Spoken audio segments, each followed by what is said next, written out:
Well, hello, everyone, and welcome to another edition of the Plantation Park channel here. I'd like to welcome you. My name is Victor, and I'm the president of the Condominium Association here at Plantation Park. As always, if anybody ever has any questions, please feel free to visit us at our website. But today I wanted to talk just a little bit about our landscaping, some of the things that we've learned over the last year or so, plus what our current status is and our future plans moving forward. Now, as most of you know, Plantation Park was not built as a condominium. It was built as an apartment complex. And many of the issues that we're starting to see today are as a result of years and years of life expectancy. So some of our infrastructure is starting to show its age. We were built in 1996.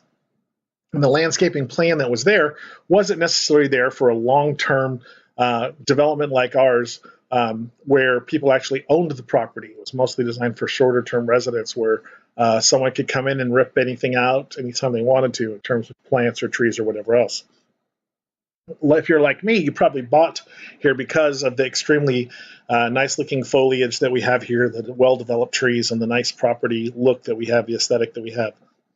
Now, that landscaping plan has started to outgrow the property itself. We're going to talk a little bit today about a walkthrough we just did recently with a landscaping company to kind of look at where we could move forward and start to make some improvements. We spent thousands of dollars over the last couple of years on sod and grass improvements, and many of those have not taken. So the work with the landscapers and the horticulturists that we brought in, we do have some plans that we would like to utilize moving forward.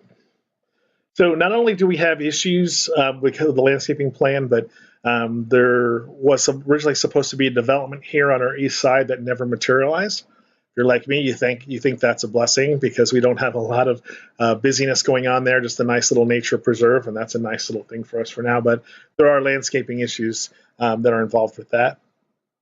Our landscaping contractors over the years, we have had a number, even since I've been president. The landscapers in the past have pretty much neglected and abused our irrigation and drainage systems, and that's a problem. And then finally, our irrigation system overall doesn't have enough zones to effectively manage our community. So let's talk about the things that we need to address first of all. First and foremost, we do have a number of locations where the plants and the trees have died, mostly as a result of the landscaping plan that we have here. All the little locations you see here are locations where we have either installed some sort of landscape enhancement that is no longer viable, it's died off or having issues. These all are as a result of having either too much water, too little water, or not enough sunlight. So these are all the issues that are causing some of the enhancements we've placed to not thrive. In addition, just in general, our tree canopy is very, very mature. It's overgrowing very nicely. It looks very nice to our aesthetic, but it does cause problems for the plants that are growing in the shadow, so to speak, of the trees. So when you overlay all the issues that currently have overgrown trees, I wouldn't even call them overgrown, I would call them developed trees, mature trees, you'll see that there's not a lot of room in here for plants to grow underneath these trees because of the shade that these large trees have provided. In particular, you'll see this in the curbsides, the curbside islands that we have along the streets, and I'll show you those curbsides in just a moment. We also have a couple trees at the entrance to the property right over here that were almost, they're dead for the most part. Some limbs had already started to fall off. So we did have those trees removed at the end of last year. So we've already started to begin the phases of this plan, which we're talking about to you guys today. So we've already started the process that you guys are seeing here today. Now, those islands that I was talking about, this is an example of one of them. You can see we have a nice thick tree here growing out of the island. Those trees have caused problems for the curbs and the sidewalks throughout property. But in general, they also, as they get mature, they provide only shade in these areas, and grass does not grow here. Now, all this looks like a nice coating of grass. This is actually not grass. This is something we had them seed with that behaves like grass, has a nice little look to it, but is very tolerant of shady conditions. So we did start this experiment last year, and we can see in a number of our islands that this has worked really, really well. We'll talk a little bit about this towards the end of the presentation as well for you, though. But you can see here that we have started a couple of these things We're trying to see what sorts of plants will work in these areas. I should add that this tree was actually the size of a nursery sapling when I first started living here back in 1996. I'm sorry, I'm in 98. This was planted in 96. So, like I said, you can see there's been quite a bit of growth in some of the property around here as far as the trees is concerned. We have three major courtyards here in our community. One located right here in the center of our community behind the clubhouse, then one over by south side, and then along here parallel to 535. These courtyards have a number of issues that are causing problems within the areas that they encompass. Not enough sunlight where the trees have not been removed. We did remove some trees a few years ago that were starting to have an effect on our foundations. So we did remove anything that was causing safety problems for our foundations and also anything that was already dying or dead. But there are still trees in there that are so fully developed they're causing issues for shade. They cause so much shade that it's hard for other plants to develop. In addition to these courtyards, we have years of neglect by some of our landscapers that have pretty much caused the drainage in these courtyards to fail. It's not working properly anymore. Sometimes when we have irrigation on, you tend to see a little bit too much water in those areas. And then when we have heavy storms, you have a lot of standing water in those areas, pretty much causing overwatering for some of the plants, and in particular, some of the sods that we put down there over the last couple of years. And then we have irrigation systems that are in these courtyards that are not zoned properly. You would think all three of these would be zoned together, but the way our zones work, these are tied into the whole property instead of being unique in their setup. So we want to make sure that we have to deal with this as we move forward, because the way that our irrigation is working is it's sometimes contributing to the flooding. When I say flooding, I mean overwatering of our plants in those areas. Other portions of our community up along the east and west sides. On the east side, we do have a couple of different issues going on, but on both, you'll see that there's dramatic grades or changes in grading that causes vegetation to wash out. Now, what I'm talking about is here along our restaurant side on the west side down here, you'll see a dramatic drop off from the restaurants that drop off down into our property. So that's a dramatic grade. It's pretty strong, and that causes a lot of challenges for the plants that would need to be growing there in order to anchor the soil. And you see the same thing, dramatic drop-offs from our buildings up here dropping off into the forest below. We've had to replace sod a couple of times here, and a lot of that is not taking root very well because of the situations that we're talking about today.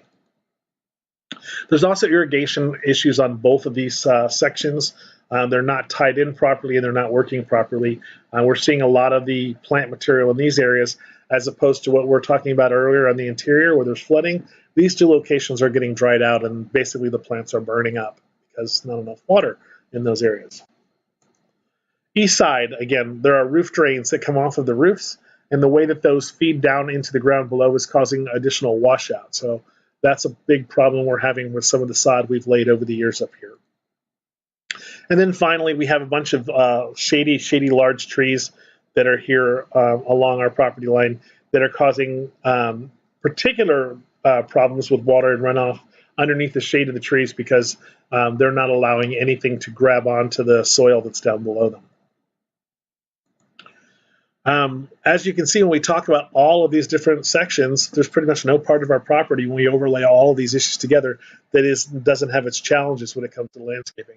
So when we did this walkthrough with our horticulturist, did a pretty extensive examination of where we were at so that we could talk about where we can go to move forward.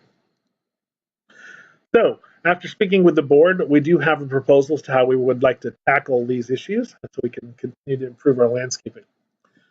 First step is an irrigation evaluation. We are getting a couple of companies to come in and take a look at our irrigation situation to make sure that our irrigation system is not only working properly, but we're going to need to do something in terms of making recommendations on how to improve it.